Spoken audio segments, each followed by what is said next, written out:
In 19th century Chicago, a woman's disappearance turns on a critical question. Are the bones found in her husband's sausage-making factory animal or human? In this era, even most doctors can't answer that question, let alone the police. So lead investigator Herman Schuttler calls in reinforcements. He needed some expert help to figure out what all this stuff was. Anthropologist George Dorsey. Dorsey has traveled all over the world studying human remains.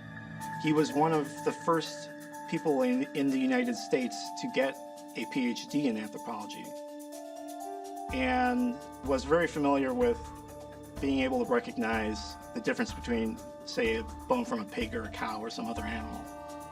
What Dorsey's hoping to do this time is much tougher. All he's got are these bone fragments.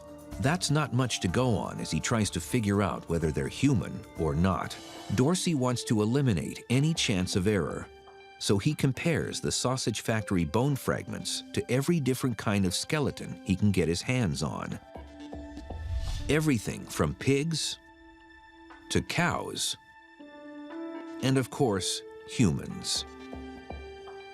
Each of these skeletons has some areas of structural overlap and some very big differences.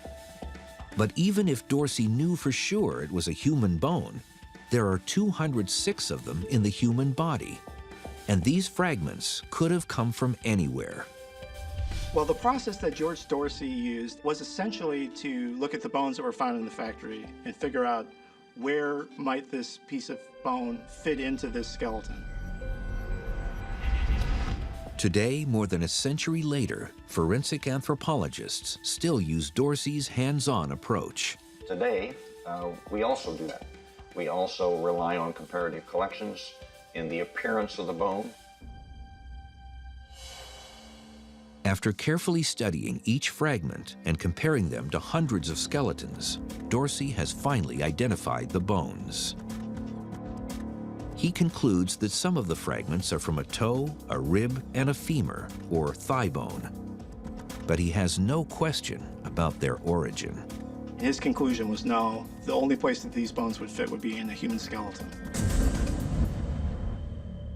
Armed with Dorsey's conclusions, Schuttler officially changes Louisa Lutgert's status from missing person